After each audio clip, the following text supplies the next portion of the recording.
My guest is Dr. Ernest Hilaire, the MP for Castries South. Dr. Hilaire, welcome to the program and good afternoon to you. Thank you very much, Tim, and good afternoon to all your listeners. Let's just imagine we have a St. Lucia Labour Party administration in office right now. Amidst all what is happening with regard to the crime situation, would you want to be responsible for national security?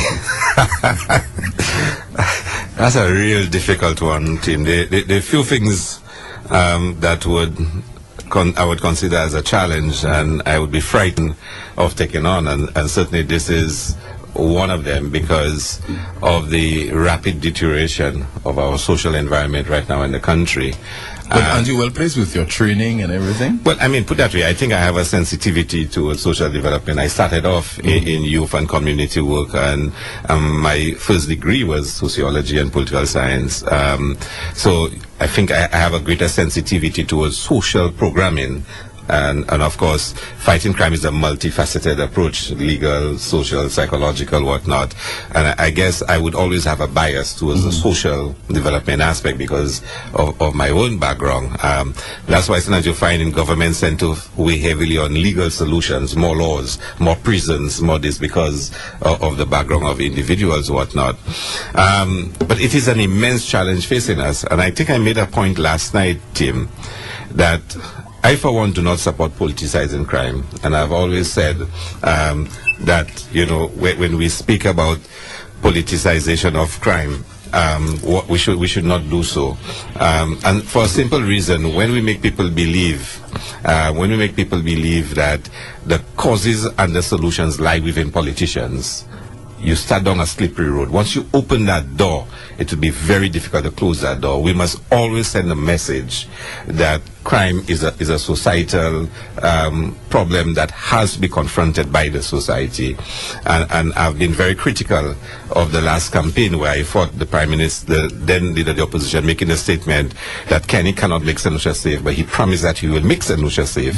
I thought that was one of the most unfortunate comments of the election campaign because what you had done was to personalize the cause of crime to be that of politicians, and you were taking personal responsibility to solve it. Now, once you start doing that and people start seeing it's no longer really my responsibility to solve crime, it's the politicians to do it, and in this case, this politician.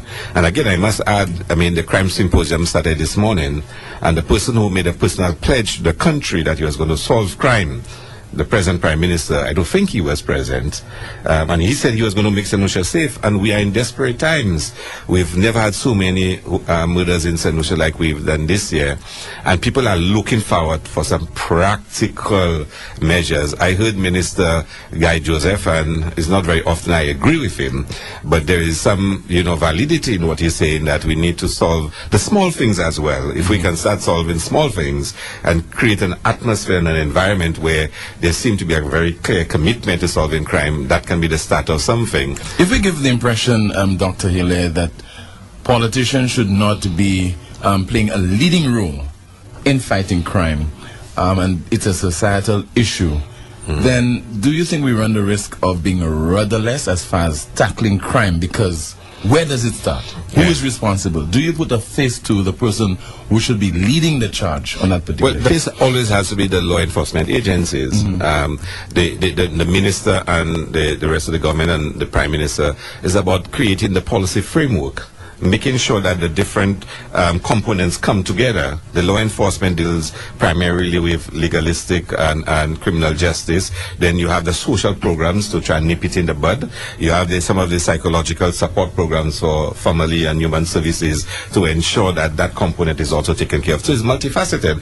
And somebody must make sure that the policy, you know, coordination is there and all the agencies are working. It's not entirely up to the police, because when somebody is mentally ill and they do something, that's not the police's fault. You know, that's just the person's mental disposition. But then there's something called leadership. And leadership is about inspiring people to act and to come together and to believe and to work towards it. And I think you think that's the responsibility of the Prime Minister? That's political leadership. Yeah. We need that. We need to be able to bring people together, appeal to them, to touch their core, touch their heart, to make them believe that this is a problem we really have to work together and solve. And for that oversight to be there to make sure that the agencies and the policy coordination exists. For me, that's leadership. That's not saying I am responsible for making it happen, because every crime now, every murder now becomes your responsibility. Every rape becomes your responsibility. And I thought that door was open, and it was very unfortunate. But of course it was opportune because it was election time. Now, the statement made by the then leader of the United Workers' Party, on the face of it, it was not a responsible statement. But equally, when you listen to politicians on the side of the Senusha Labour Party, don't you think that you guys are subtly politicizing crime? When you say that in this environment of increased criminal activity, do not expect that businesses will have foreign direct investment and business can thrive and so on. Is that what you're saying? Indirectly, that the government is responsible for what is happening? No, I think there is one thing, and I separate the two. Asking government to be held accountable, to make sure that the agencies work together, that the agencies have the resources, that they have all the support to do the work. I don't think that's politicizing it. That's holding government to be accountable. I think politicizing it is when you say that you, the person, is personally responsible for what's happening. I think there's a slight difference. But I disagree with you on that, because I just believe that the SLP is more subtle in politicizing crime. Well, you understand? Yeah. For example, a SLP politician will say, for the first time, we have a record number of homicides right now. It's happening under the United Workers' Party. We are not politicizing crime, but you know. Yes. Well, I have said that, and I will say it again. We've never had a situation as bad as we have now since June last year. I mean, look at the results of the situation between January to June last year, and since June last year. And yes, I will say it's recorded, but I will say it in the context of saying to the government, you made a promise to the people that you will deal with the situation. Since then, that's gotten worse. Can we also say that those are problems inherited by the government that are manifesting themselves right now? Well, they obviously will be problems that were inherited by the government. There's no doubt about it. But then if your actions thereafter are to accentuate it rather than resolve it like you promised, then you're failing. So yes, you did inherit some problems. And I can chat for you over the years what the Labour Party had done to fight crime, from building new police stations, building the Borderlay Center, improving the Crown Prosecution Service, increasing the number of police officers, increasing the number of social programs, STEP and NICE and distress funds and all those things to help people, because poverty is a cause of crime, whether we want to accept it or not. So the Labour Party did a lot. And we did see some kind of slight decline in certainly the murder rate, whatnot. So they inherited problems because the problem was not solved. But since then it has gotten worse. So my argument is, yes, you inherited problems. Yes, you inherited challenges. And because there were those problems and challenges, you said to the people, give me a chance, I can do better than them. And you were given the chance. And since then it has gotten worse. So we were not doing good enough, but you're doing far worse than we did. But isn't the case, can we safely say that on the whole, politicians have failed as solutions when it comes to fighting crime? Well, I mean, the religious people will tell you politicians have failed every society in the world and only Jesus Christ will save us. So, I mean, the point is, all governments are failures in different parts of the world, and that's why you have elections that change governments, because the people get fed up with your performance. And yes, you may do some good things, but when the people reach a point where they lose confidence and trust in you as a government, they vote you out. And yes, you would have failed them because they did vote you out. Because if you didn't fail them, they would have kept you there. And then other governments replace with the promise that they will do it better. And if they do it better, they stay in. If they don't do it better, they get voted out again. Okay, but we have in that kind of system that we have two main political parties. Yes. Where it is like a tag team. Yeah. One party is in office now, and then come the next general election, another party will come in. But the same issues are confronting us. Because I'm sure in the last general election, crime is certainly one of the dominant issues. Yes. It is still plaguing us.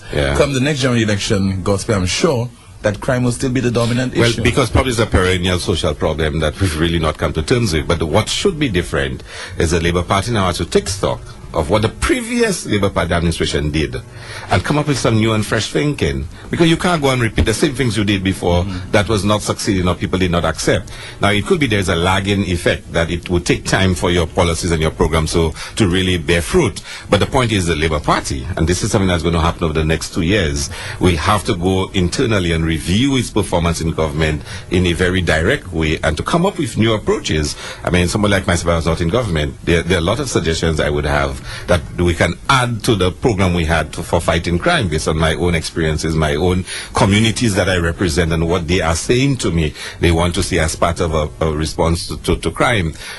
So yes, it's an evolution, and governments do fail, but governments are supposed to evolve their own thinking and their own policy responses to be able to deal with the concerns of people. And when we're talking crime, normally we're making some kind of reference to poor people from the depressed communities, the so-called ghettos and so on. In the main, those are the people who are behind bars right now. I have a real problem with that. But why do you think we have not had a politician behind bars arrested for some kind of crime, for misappropriation of funds, for corruption? Because we hear the allegations all the time. Why do you think that has not happened at all? Well, I mean, but you then said allegations. Allegations are not necessarily evidence. But let me just say something to you. Politicians fall under white-collar crime. Wrongful acts by politicians will fall under white-collar crime. Generally, white-collar crime never really gets punished. I mean, you look at the amount of in the stuff Caribbean, not the US. In the Caribbean, not necessarily in the US, right. and the UK. They actually make a determined effort. But one of the reasons why they can do it in those countries is because of the size of the society. A guy can go and arrest a businessman down the road. He'd never seen him before. He never heard of him. He doesn't know his family. In the context of a small society like ours in the Caribbean and other small societies, a powerful businessman who's involved in white-collar crime, he is powerful. His family is well known, his network is well established, and it's difficult for him to even be arrested because of the smallness of the society. In England, those places, it doesn't really, Madoff could have gone down. The guys who arrested Madoff don't have any personal relationship with him. His family is not their family. So it's a little more difficult when you live in a small society for white-collar crime, and politicians fall under that. The other thing too is the procedures and how things happen. There are times when you suspect something done that was wrong, but it's so difficult to prove that it was illegal. So for example, a politician who favors his family getting contracts, and as a result the contract prices are exaggerated, and then he gets kickbacks, whatnot. Now he can say, look, an engineer quoted a price, I recommended the contract, I didn't sign it, the PS signed it, and who can prove I ever got kickbacks? Because the family member might never squeal on him. What can you do? Now there are allegations, and there's a lot of circumstantial reasons to believe that that person would have done wrong. But how then you prove it? But you go on the block, you catch a guy, he have 10 joints in his pocket, that's evidence, and then you take him down. And guys who are white collar, criminals, get away with it. And it is wrong, because even that undermines the society and itself, encourages crime. Because some people are saying, but wait, it's unfair to me. That imagine I have to hustle, I have to do this, okay, I stretch a bit and I probably did X, Y, and Z and I have to end up in jail. But do you think politicians are in collusion with each other? Basically, what they aim to do is to name and shame and to make allegations and so on, and so that person might lose favor in the eyes of the public and lose the election. You believe that is the kind of penalty you want them to suffer? Either side. No, I think if a politician does wrong and is involved I'm not saying you in specific. No. But generally. Well, politicians and white collar and the whole, if you do wrong, you should pay for it. And we should have laws that would ensure that persons who do wrong and can be proven, they face the consequences. There should not be any exceptions for that. Because I sit down and I listen, and I know so many friends who've had to go through their own experiences because of where they are from. And the political leader spoke about it this morning, the stigmatization of persons because of where they are from. And other people get away with it. And I don't think politicians should be exempted in any way whatsoever. And even times people make allegations, and they too have to prove it, because exactly what you just said, people see in it the naming and the shaming and discrediting of you as a way for political favor. But you too have a right to say, well, look, this is not true about me, and let's find recourse. So I don't think anybody who commits crime, anyone who commits crime, should be exempted or should be allowed a free pass, period. We'll continue the discussion in just a moment. Let's take a break for news. Another Newsspin will continue in just a moment.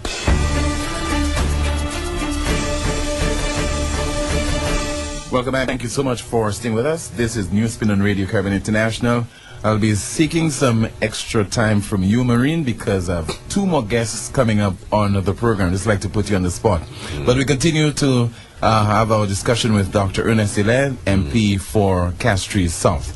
Dr. Hilaire, does the St. Lucia Labour Party come before the St. Lucian public right now with clean hands on the St. Jude Hospital project?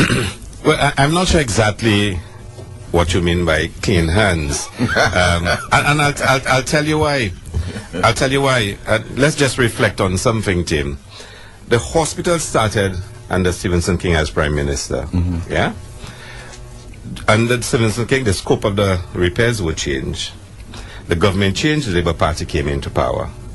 There was no dedicated line of financing to build a hospital. So imagine you're building a hospital. Now, the normal project cycle for building a hospital is between 6 to 10 years. That's the normal cycle for building a hospital. So, if you just assuming that everything was in place, that hospital would take at least 6 years to build. And Stephenson King started it. To compound that, you did not have a dedicated line of financing like, say, the Owen King Hospital. It meant government was going to go out there to raise money incrementally, and as money is earned by the government, monies would be allocated to the hospital. Of course, you know that slows the pace of implementation. And if you read Shanta King's report, she highlights that as a very significant factor affecting the progress of the works. Now, just take a pin. When was that report written? August 2016. It was given to the minister when her exit report. Nobody said that report existed until it was leaked last month. So all that was being said, all the audit that was being done, nobody announced that there was an exit report prepared by Shanta King. And you can go and read the report. She makes that point very clearly.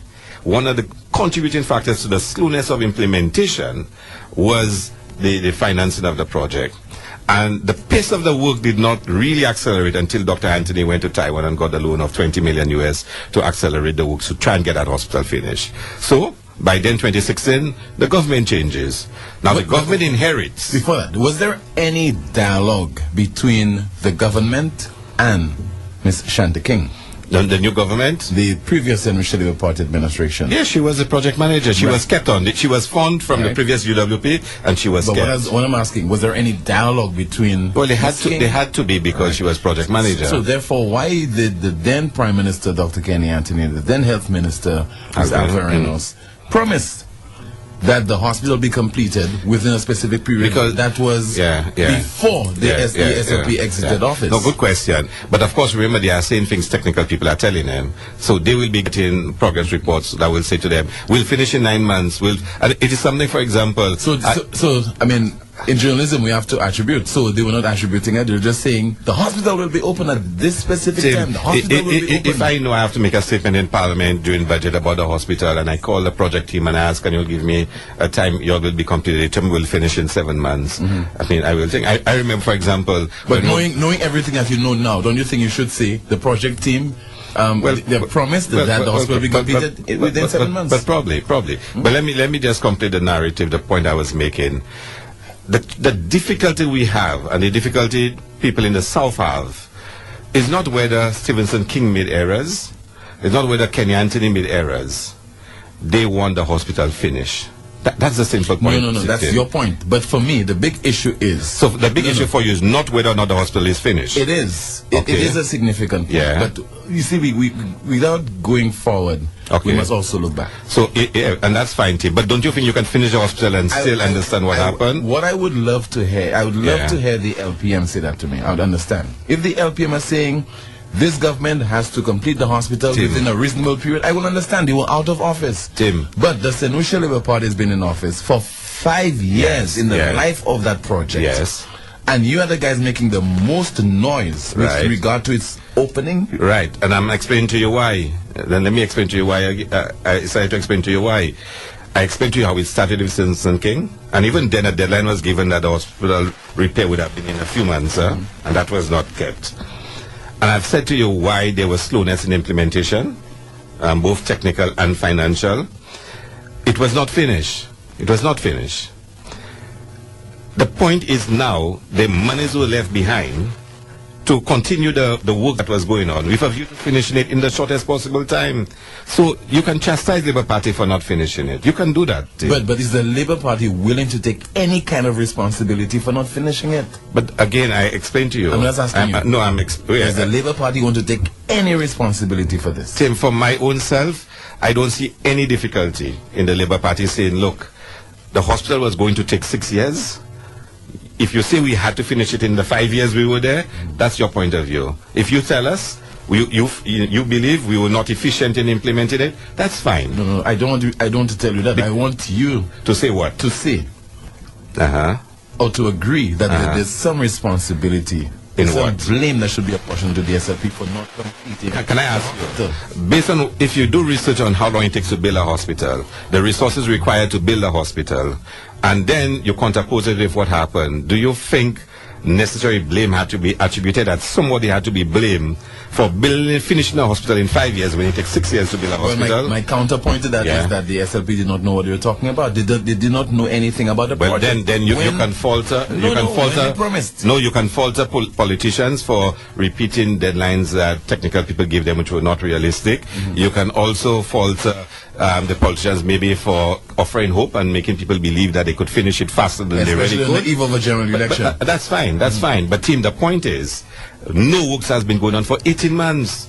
And listen to my argument. My essential point is, Tim, if you want to have an inquiry, have an inquiry. If you want to do that, do that.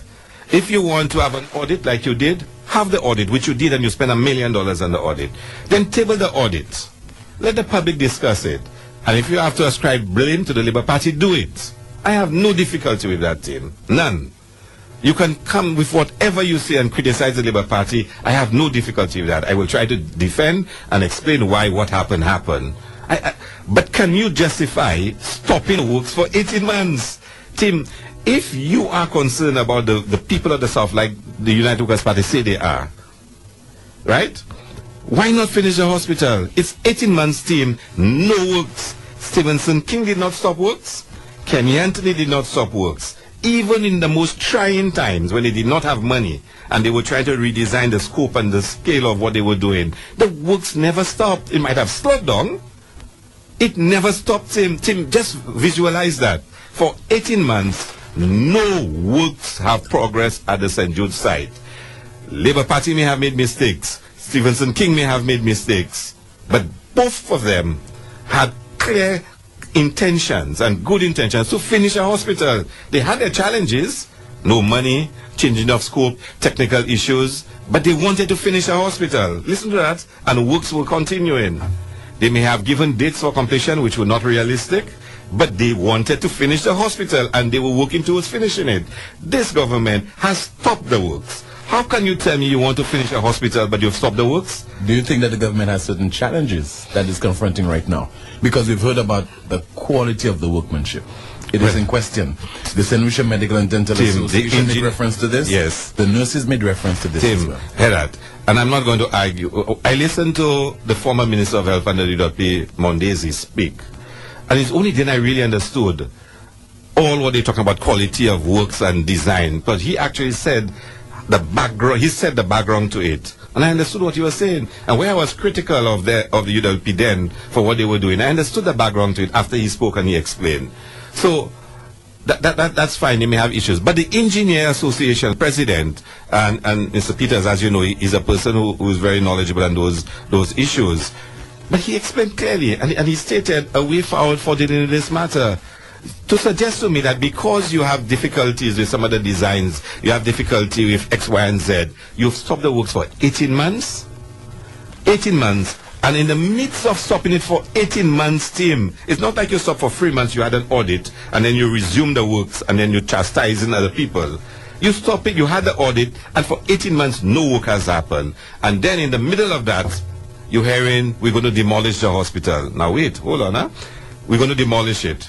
And another minister comes and says, well, we're not going to demolish everything. Demolition doesn't mean removing everything. It means blah, blah, blah, blah. And then the Prime Minister comes and says, oh, no, we're not going to demolish it. But that's in the context of no works going on. That's in the context of discussions on DSH. That's in the context of saying we're going to build a new hospital elsewhere. So there is a lot of clouds circulating it. But fundamentally, Tim, whatever Labour Party may have done wrong, whatever Stevenson King may have done wrong, the hospital must be finished. Whilst the works are continuing, you can do your commission of inquiry, you can do your criminal investigation, you can do all the audits you want, but the people want closure, and they will blame Labour Party, they will blame Stevenson King, but they want closure on the construction of the St. Jude Hospital. And the people are saying that we want it, and for 18 months they've seen no signs of closure coming to them. Why did the SLP did not have a march? I know it's a strange question.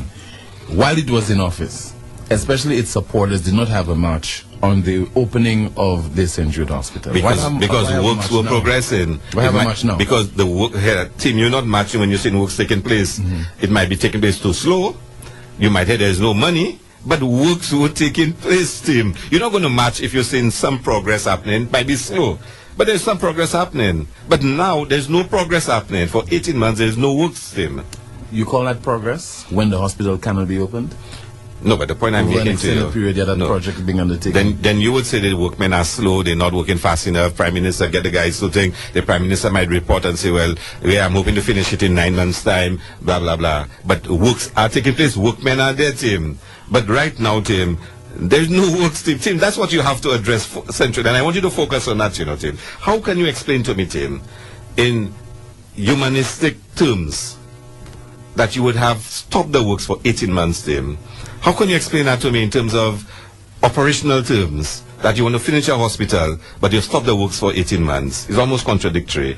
How could you explain that to me in any sensible way? But you could be working for 5-6 years and doing absolutely nothing. You could be pretending to be working. Tim, come on, Tim. If the works were progressing and you stop it and nothing has happened for 18 months. But do you know that some people report for duty at 8 o'clock in the morning and leave at 5:30 and accomplish next to nothing? Well, they're not working. They might be present, but they're not working. Well, don't you think that's what was happening on the project? Well, I don't know, but I know works were happening. They were not as quickly as one would. You couldn't have award certain contracts because you didn't have the finance. And like I said, the works really accelerated when the loan was obtained from the Taiwanese. And by the way, Tim, it is estimated based on the exit report, there are about $40 million there available to complete the works. So you stop a project for 18 months. Whilst you have about $40 million there to continue the works. Tim, think about it. There's something wrong about that, I mean, I don't know. Some people say it's because they wanted their own contractor, knowing how this government operates. Some people say it's spite. Some people say it's political games. But something is wrong, Tim. You do not stop works for 18 months, Tim, and you have $40 million there waiting to continue the works. Why a march on St. Jude and not on the crime situation? Well, if we do that, I'm sure you'll be the first one to say we're politicizing crime. But I think personally there should be a march on crime. But if you march against the criminals? Tim, I think we should have one. And that's a good idea. We're going to have a march against crime. The march will be against the criminals, Yeah, right? We'll have a march against the criminals. Yeah, it might have to take a different form because I think we need to change the mood of any such march. But it's a good idea. And I'll recommend to the Labour Party that the next march next year is against crime if this situation continues as is. Your final comments, sir? Well, I want to encourage all St. Lucians, and especially persons in the South who are directly affected by the St. Jude's situation, to come out and support and to make a statement to the government. It's a simple statement, but powerful, team, that we want the hospital completed. You could do whatever you want, have your commission of inquiries, have whatever you want, but can you please just finish the hospital for the people of St. Lucia and the South in particular? Also, team, the march is more than even St. Jude. There are a lot of things happening in the country that we need to call the government attention to, that we are not happy with, whether it is Ojo Labs and DSH and Dolphin Park and the airport. I mean, that one is a big issue for me, and the last sitting of the House, we were discussing the bill, and the next sitting we will continue to discuss it. And the Prime Minister has made a number of announcements, team. Even the unemployment figures and those things, team. There's a lot happening in the country. There's a lot of hopelessness in the country. There's a lot of frustration, team. And I'm not saying they've never had frustration before. I'm not saying they never had hopelessness before. But it is deteriorating at a rapid rate, team. And we have to be concerned about that. And the government must show some sensitivity towards the rising sentiments in our society and to do something about it. So the march is more than just the hospital. It is a statement that people are not satisfied with how certain matters have been handled in the country, and calling the government attention to that. MP for Castries South, Dr. Ernest Hilaire, thank you so much for being my guest.